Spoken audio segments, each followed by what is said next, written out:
All right, everyone. So we're still in chapter 17, and now we're going to begin talking about the eye. Now, the eye is so important that before we can even talk about the eyeball itself, we're going to start with all of the accessory structures. So we're on slide 25 of the PowerPoint, and we're just going to jump right in, okay? So actually, our sense of vision is our most sensitive sense. It has more brain region dedicated to it than any of our other special or general senses. And to protect the eye, we have several accessory structures. Now, their jobs are obviously protection, cover it, keep things from getting in it, to keep the eye lubricated so it doesn't dry out, and to physically support it. And so the accessory structures of the eye include your eyelids, which we're going to call in anatomy the palpebrae, the superficial, can't say this, superficial epithelium of the eye. That just means the epithelial tissues that are covering the surface, and something called the lacrimal apparatus, which produces tears for the eye. Okay, starting with eyelids. So on your eyelids, you will notice that you have eyelashes. Now, these are hairs, and their job is to keep things from dropping into the eye. So they're kind of like a barrier. And you have a very sensitive blink reflex that will hopefully close your eye and allow the lashes to catch anything that's trying to get in. Now, also, there are tarsal glands that are along the edges of the eyelids, right where your lashes come out, and they are going to secrete a lipid-rich, oily product that keeps your eyelids from getting stuck together, okay? Now, the eyelids, again, as I said, are called the palpebrae, and we have the superior palpebra and the inferior palpebra. The superior palpebra is going to be able to move, the inferior one does not.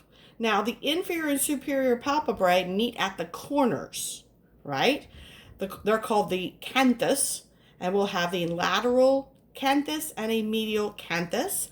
And in the medial canthus, you will see a little pink kind of protruding, almost circular shaped thing called the lacrimal caruncle. It's just a little mass of soft tissue in the medial angle or canthus of the eye, and it also is full of glands that make really thick eye secretions. We're going to have a lot of secretions associated with the eye. All right, so here's a diagram here. So this is the eyelashes on the edge of the superior palpebra, and here are eyelashes on the inferior palpebra. And the space when your eyes are open, that's called the palpebral fissure. This would be the lateral angle or canthus. This is the medial, this is where your nose would be. So this is the medial angle or canthus. And this little bulging pink mass right here is the lacrimal caruncle. Now, over the surface of the eyeball, we have a thin mucous membrane. Remember, a mucous membrane is an epithelial tissue backed by a connective tissue, and it's going to be called the conjunctiva.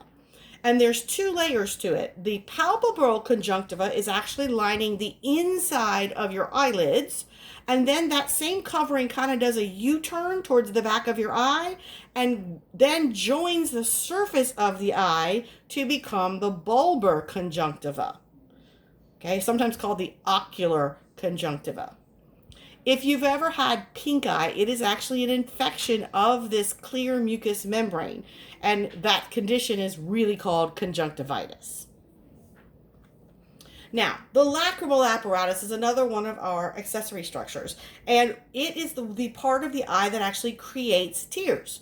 It also drains the tears. If I asked you in class right now, if we were looking at each other, point to me where you think tears come from, almost universally, people in the class will point to the medial canthus, or that little corner of your eye, and that would be incorrect. The place where the tears come from is an area called the lacrimal gland, which is actually on the upper outer corner of the eye, like right at the outer edge of your eyebrow, right under your brow bone, that part of the frontal bone, is where the lacrimal gland sits. And it secretes its tears, the lacrimal secretion, over the surface of the eye. Blinking drives that down over the surface of the eye, washing away dust and things.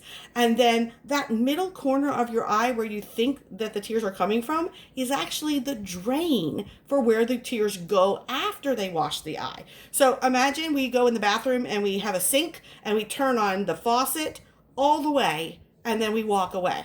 What's going to happen? Well, it'll be fine for a while. The drain will keep up with the faucet, but once the drain can't keep up with the faucet, the sink is going to fill up with water, and then the water is going to spill over the edge. So when you cry, normally that little drain in the corner of your eye is able to keep up and get the tears out. But when you're crying, you're making so many more tears that you overwhelm the drain, and the tears spill out over the edge of your lower eyelid, your inferior palpebra, and run down your face. Okay, so when you're crying, the tears aren't actually coming from the drain. It's just an overflow of the drain. Now, where I said we had the little turnaround, where the palpebral conjunctiva switches over to the bulbar conjunctiva, that little pocket is called the fornix. And right in that little pocket, we have 10 to 12 ducts from the lacrimal gland. So that's where the tears are actually secreted in a circle around the eye, right where the conjunctiva changes from lining the lid to lining the eyeball. All right, so the tears will collect in an area called the lacrimal lake. Isn't that a cool term? And then they're going to leave through a tiny set of holes in the corner of the medial side of the eye. Now, there's one in the upper lid and the lower lid. Each hole is called a punctum. That's the official name.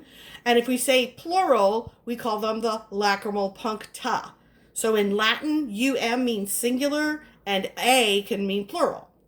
Now, from the hole, they're led into tiny little tubes that will then go from the upper and lower lid, and they will join inside the nasal cavity in this area called the lacrimal sac. But those little tubes are called the lacrimal canaliculi. Now, we've heard that term before. Canaliculi were the tiny canals in the osteons of compact bone. So a canaliculi just means a little tunnel, a little canal.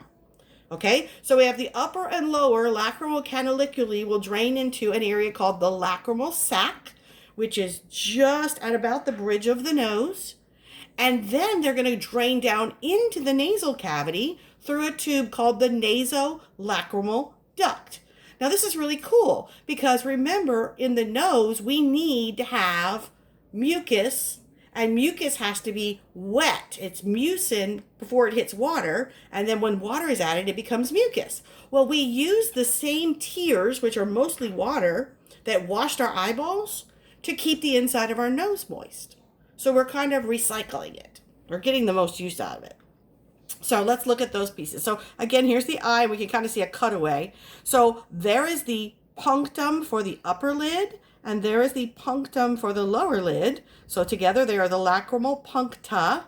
And then these little white tubes in this diagram are our lacrimal canaliculi. And this first opening that they get to, this kind of little bubbly sac right by the bridge of your nose, is the lacrimal sac.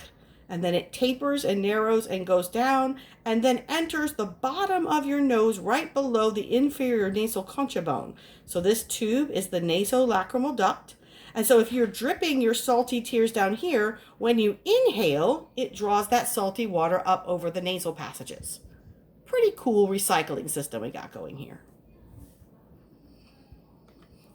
All right, so all of those were accessory structures. Now we're actually going to get to the eyeball. So the eyeball itself is a hollow, and it's not even a ball. It's hardly even a sphere. It's kind of weirdly shaped, okay?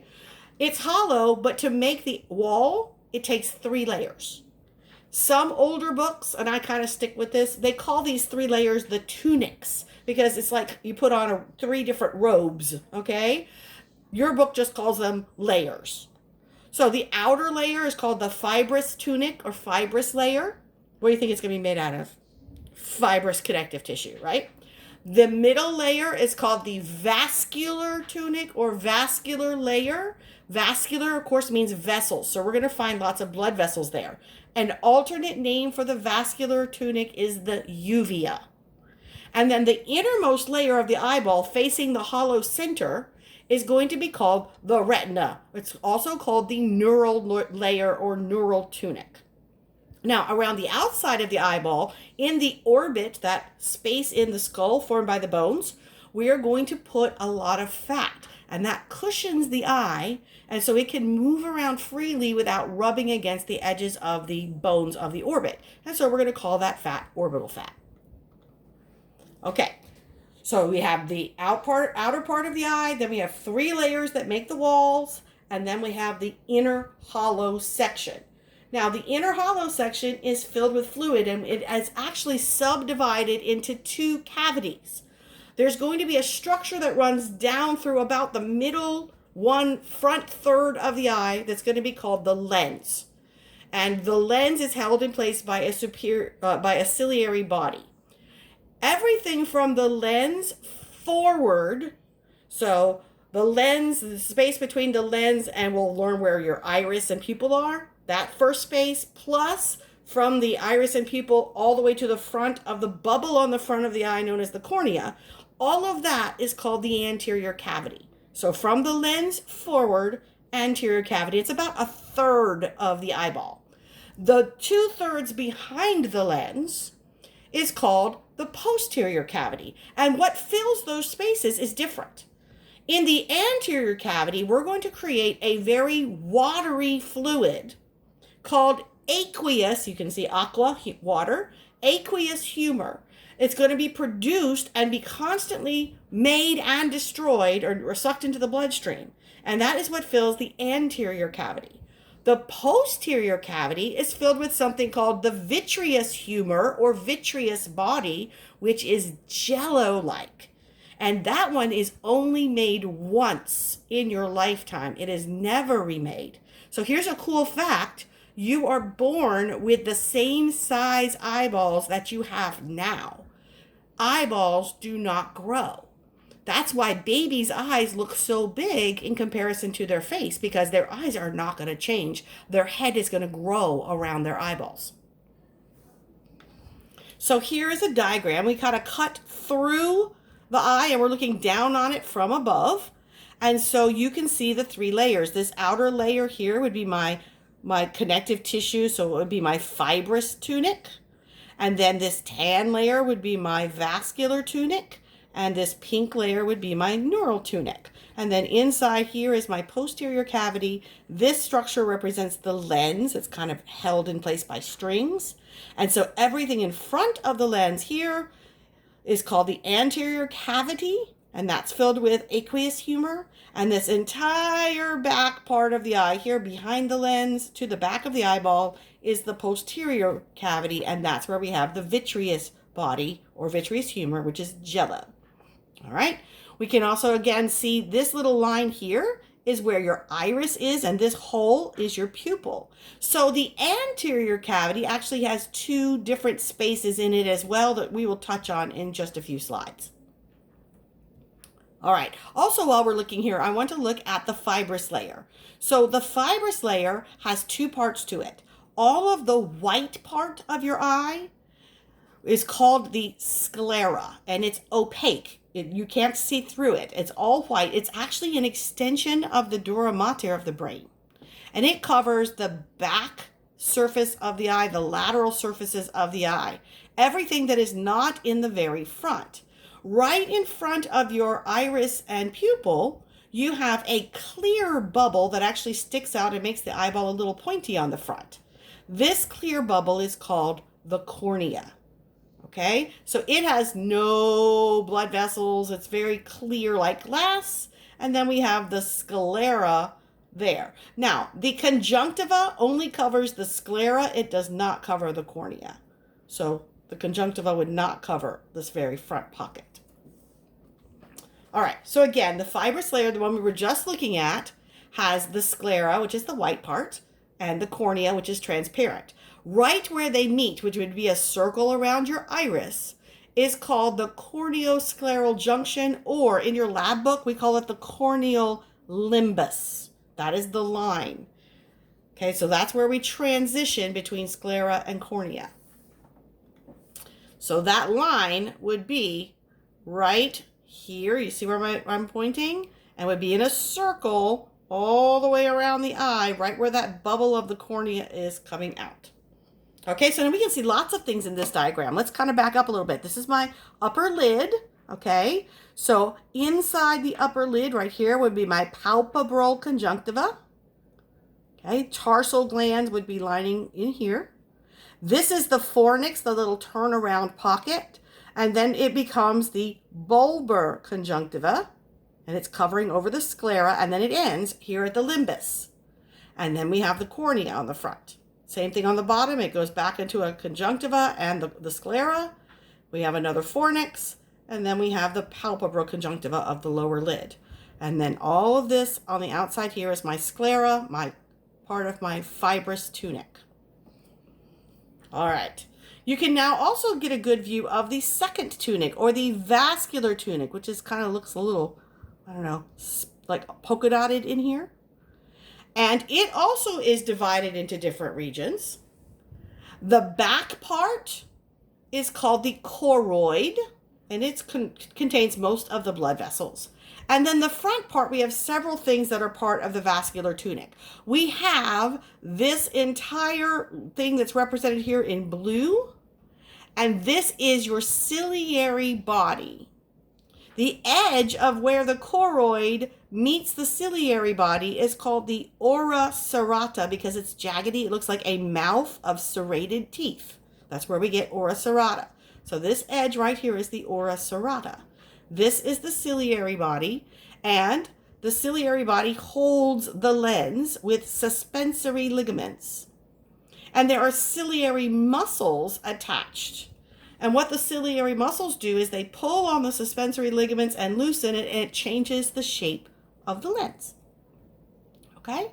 Now, also part of the vascular tunic is the iris and the pupil area. All of these substructures in here are part of the second layer. Now, the pupil is just a hole, and the iris is a series of muscles, two circular sets of muscles, one set that dilates the pupil, means makes it bigger, and the other set that constricts the pupil and makes it smaller. Now, those patterns of those muscle fibers are what you see as the pattern of your iris. The color of your iris is determined genetically by which shades of melanin are applied on top of the pink muscles. So if you have blue eyes, it's because you have a very little bit of a yellow gold melanin that's being applied on that part of your eye. People who are born with albinism have no pigment over their iris, and so you actually see the pink muscles in their iris. All right, so again, I just kind of showed you in the diagram. Now we're going to go over it in words. The vascular layer, also known as the uvea, is going to have lots of blood vessels. We're going to use those as most of the blood supply for the eye. It's darkly colored so that any stray light that's coming in can be absorbed by this layer and not be taken to the retina. It also secretes and reabsorbs aqueous humor that circulates in the chambers of the eye. We haven't really talked about the chambers yet. And it controls the shape of the lens by having the ciliary body and ciliary muscles associated with it. Okay, so here's another view through the eye. Okay, so ciliary body is here, right? And this is the back of the ciliary body, what they've colored blue, and there's the ora serrata again. And ciliary muscles and ciliary, they call them ciliary processes. I think in the lab manual, we call them suspensory ligaments because they're suspending the lens. Okay, so another job of this ciliary body is it creates that fluid that's in this front pocket of the eye. And that was called aqueous humor. So notice that the iris and pupil are kind of halfway in the middle of the anterior cavity. And so they split it into two chambers. Everything between the lens and the iris is called the posterior chamber of the anterior cavity. And then everything in front of the iris and pupil, up to the front of the cornea, is the anterior chamber. So remember, cavities are bigger than chambers. So your eyeball has two cavities, posterior and anterior, and then your anterior cavity is split into two chambers. Think of them as little rooms. And so the little rooms are the posterior chamber and the anterior chamber. Now, after it fills up both chambers, see, it fills up the back chamber first, and then this aqueous humor dribbles through your pupil. Isn't that a weird thought? and fills up the space between the pupil and the cornea, but you never stop making it. So we got to drain it out. So there are these little holes right at the limbus, the corneal limbus, where the sclera and the cornea meet. And these little holes drain out this aqueous humor and put it into your veins. Because we keep all fluids, right? So these little holes have several different names. They are called the scleral venous sinus. That's one name for them. Or they're often named for the person who discovered them and what they do. And so they are called the canals of Schlemm. I know, poor Schlemm. What a terrible name. But that's what they are. Canals of Schlemm. Right there. All right. So now we've gone over the fibrous tunic with the sclera and the cornea. We have gone over the vascular tunic with the choroid, the iris, the ciliary body, the pupil, and the space behind the cornea. All that is part of this second layer. Now we are finally going to get into the innermost layer, the neural tunic, which is going to have the retina and the pigmented layer. It's another dark layer that is going to catch stray light. And then we have the retina, which has your actual receptors for light. Okay, so go back a little bit to the iris. The iris has blood vessels, melanocytes, and 2 layers of smooth muscle called the pupillary muscles, different from the papillary muscles. Pupillary muscles are going to control the pupil. Here's an image. So the dilator pupillae muscles are the ones that have the lines that are radiating outwards because they're going to dilate the pupil when they constrict. When they get pull, they're going to make the hole bigger. This is kind of like on a camera, right? Control on the lens and the shutter. Then we have this circular layer here. It's called the sphincter pupillae muscle. And when it constricts, it bunches up and it makes the pupil smaller. Since in this unit we also talked about the sympathetic and parasympathetic nervous systems, you should know what the effect of parasympathetic stimulation and sympathetic stimulation do to these muscles. Which one is activated by which system? Okay, again, still in the vascular layer, we have the ciliary body, which is attached to iris. And the edge of the ciliary body, where it meets the choroid layer, is called the ora serrata. And it also meets the retina, because the choroid would be actually underneath the retina. It has ciliary muscles and ciliary processes and ciliary zonules, also known as suspensory ligaments. The choroid part, which is the entire back part, separates the fibrous and inner layers behind the ora serrata, and it's mainly filled with capillaries for delivering oxygen and taking away wastes. Finally, the inner layer, or the retina. It has the pigmented layer and the neural layer. The neural layer has our photoreceptors, and our 2 types of photoreceptors in our eye are called rods and cones. Rods allow us to see black and white and gray. Cones allow us to see in color. Rods, again, are not going to be able to discriminate colors, but they are the most sensitive to light. So if you get up in the middle of the night and you don't turn on a night light, you're operating in a very low light condition. Your rods are how you are seeing. And you'll notice you pretty much see everything in black, white, and gray. Cones give us color vision, but they have to have a lot of light in order to be activated. We're not going to spread them out in the retina. The rods are everywhere. The cones, we put a lot of them in one little spot called the macula of the eye. And in the center of the macula, we have this teeny tiny little dot called the fovea centralis, or just fovea for short. And it is where you have your sharpest color vision. And so this is the spot we're going to try to direct all images as they come into the eye so that we have the best view through our sharpest, most accurate receptors. So here is a cutaway of the retina. Now, this down part is the center of the eyeball where the vitreous body is. Up here, this layer is the pigmented layer, and it would be right up against the choroid. Okay, so this would be at the back of the eye. And then we have pigmented layer, and then we have the rods and cones layer, the photoreceptor layer. It's weird because the light then has to pass all these other things before it actually gets to the rods and cones where it is detected. Then we're going to create an action potential by passing a signal from the rods and cones back towards the center of the eye through two other groups of cells. So it goes from photoreceptor to this group of cells, which are called the bipolar cells. It's got two ends, dendrite end and axon end. And then the last layer that gets the signal are the ganglion cells. Now, it's the ganglion cells themselves where we're going to get the action potential that goes to the brain for each image.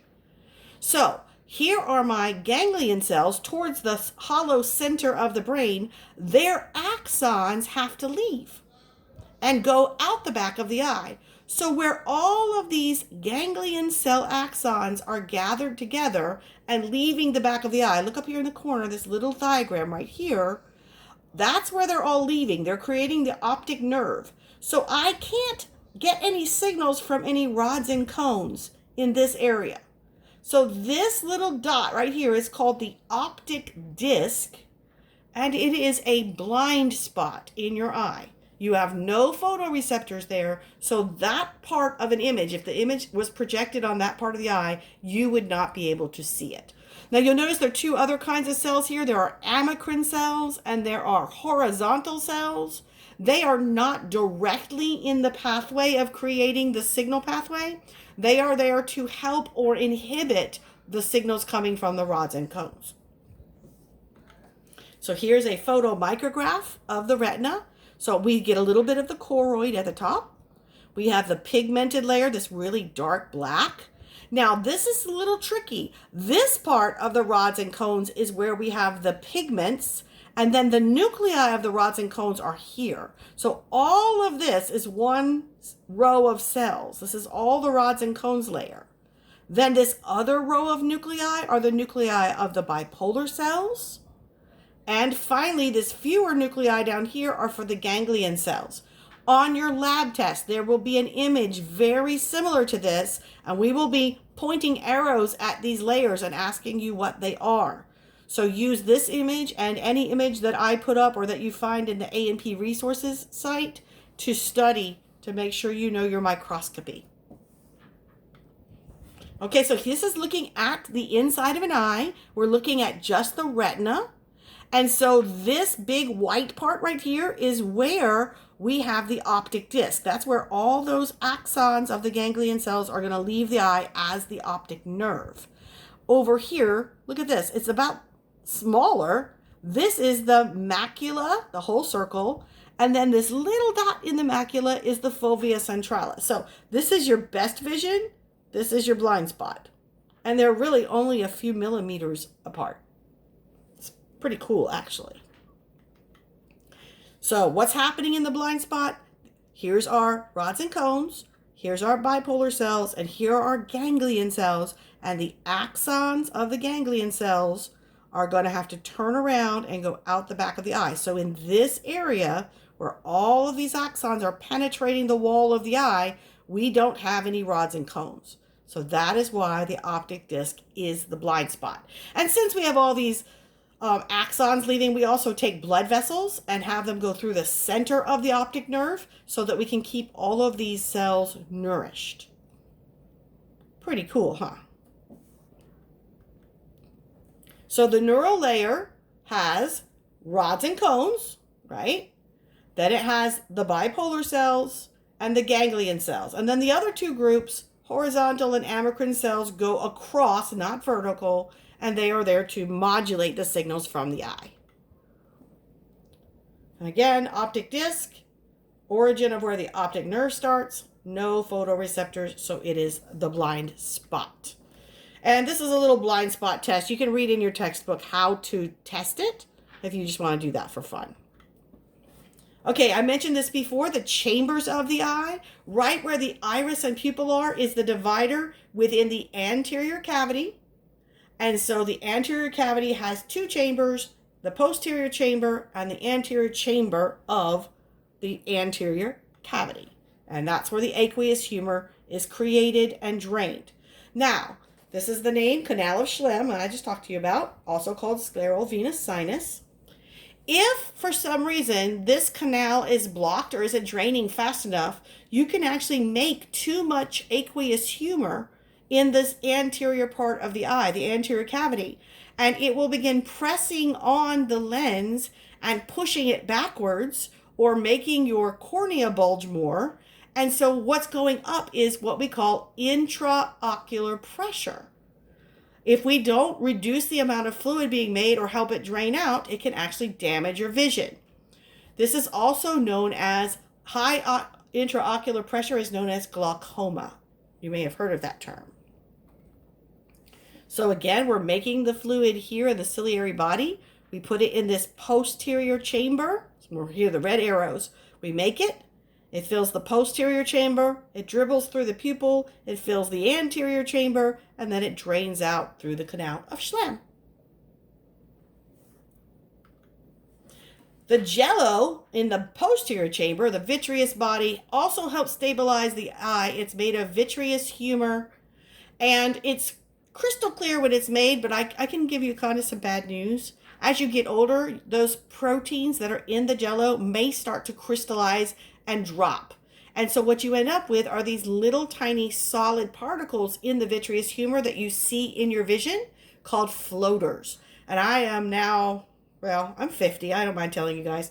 I have floaters in both eyes. And what you have to do is you just learn to see past them. It's just an aging thing. It kind of sucks, but because you never replace this fluid, this vitreous body, there's no way to get them out. The lens is held in place by suspensory ligaments, and the lens fibers are cells that have lost their nuclei in the interior of the lens, and instead we fill it with proteins called crystallins, which, as you can imagine, should be crystal clear.